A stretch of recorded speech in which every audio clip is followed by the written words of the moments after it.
Congratulations for reaching level 4 of Build a Movement Phase 2. You have reached this level because you successfully completed level 3, the counter quantitative approaches. Again, my name is Kathy Maglalang, a Doctor of Communication student at the University of the Philippines Open University and currently working as an instructor at Mindoro State University. In Phase 1, I handed you the war chest, the resources movements need to act. Today, I'll show you a different kind of evidence altogether. Stories. We are unlocking card number 4, the lens, qualitative methods. So, let's dive in. Of course, thank you, Sujai. Sujai showed us the numbers and honestly told us their limit. Numbers can't explain why. Qualitative methods answer the why and the how. It's according to Weiner 2019, and that is the lens. For our session objective, by the end of this segment, you'll be able to name the main qualitative tools of evaluation, explain what process evaluation reveals, and argue why numbers and stories worked best. The first instrument is interview. It's the first qualitative method, and it involves one-on-one conversations between the evaluator and a participant. Unlike surveys that ask fixed questions with limited responses, interviews encourage participants to describe their experiences in their own words. And that is an excellent way to do qualitative method. The personal experience that the participant may share will explain how their positive attitude changed or something that a survey score alone cannot cover or capture because interview allow the evaluators to ask follow-up questions whenever an interesting issue emerges.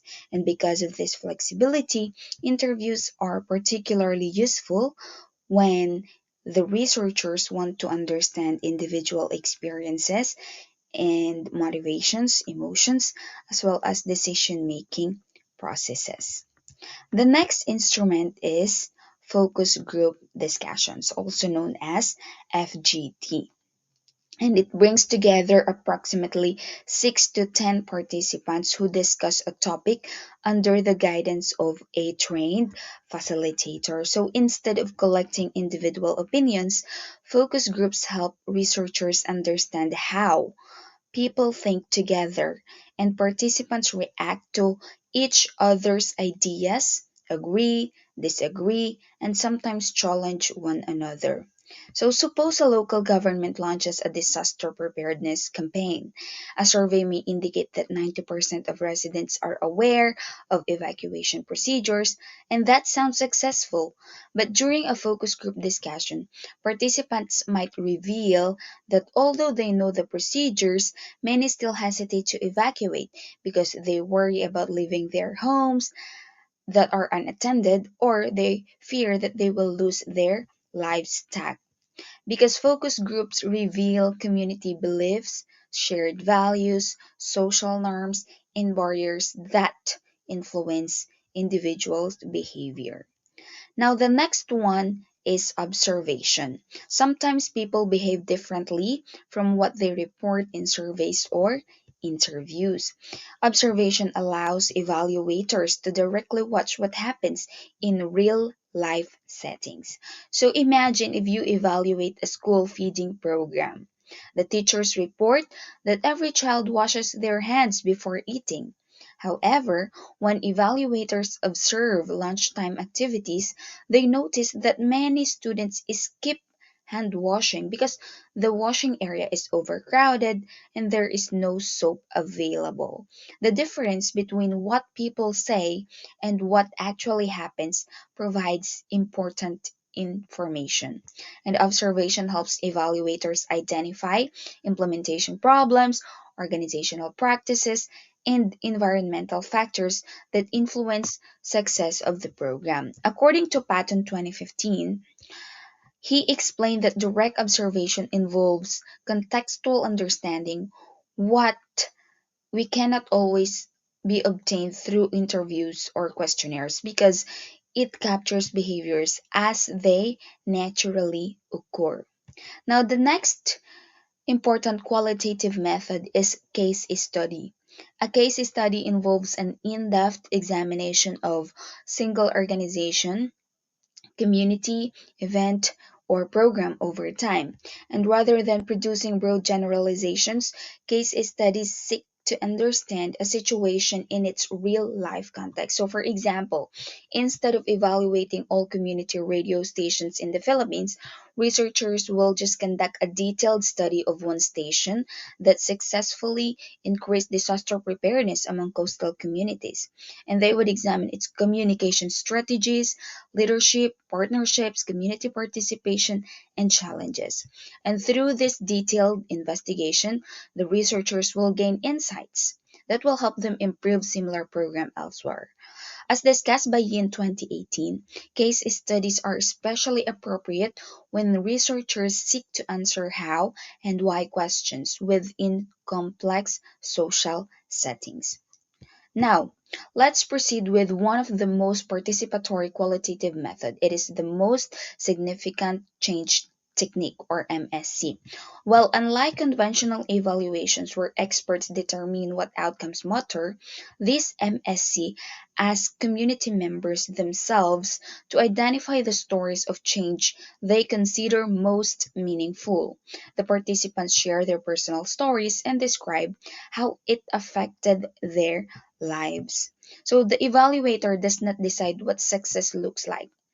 The community does, and this approach values local knowledge and recognizes that beneficiaries are often the best judges of meaningful change.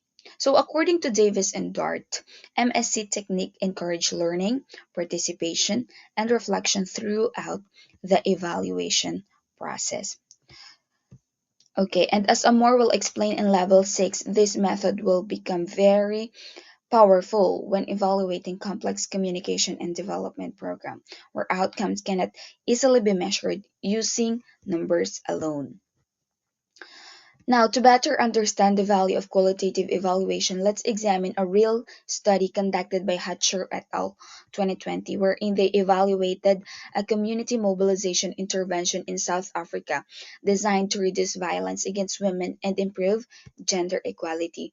And instead of asking only whether the intervention reduced violence, they conducted a process evaluation to understand how the program was implemented. They asked, did the program work? And the process evaluation asked how was the program delivered. Yet the result varied considerably. Some communities achieved meaningful engagement and positive outcomes, while others experienced limited success. We have to remember that without numbers, we cannot determine the scale of change. But without stories, we cannot understand the reasons behind the change. So, as Weiner 2019 explains, strong evaluations integrate multiple sources of evidence. And if we evaluated the Gen Z protest, we might ask these questions. Why were protests were stronger in some countries than others? How did trust among organizers influence participation?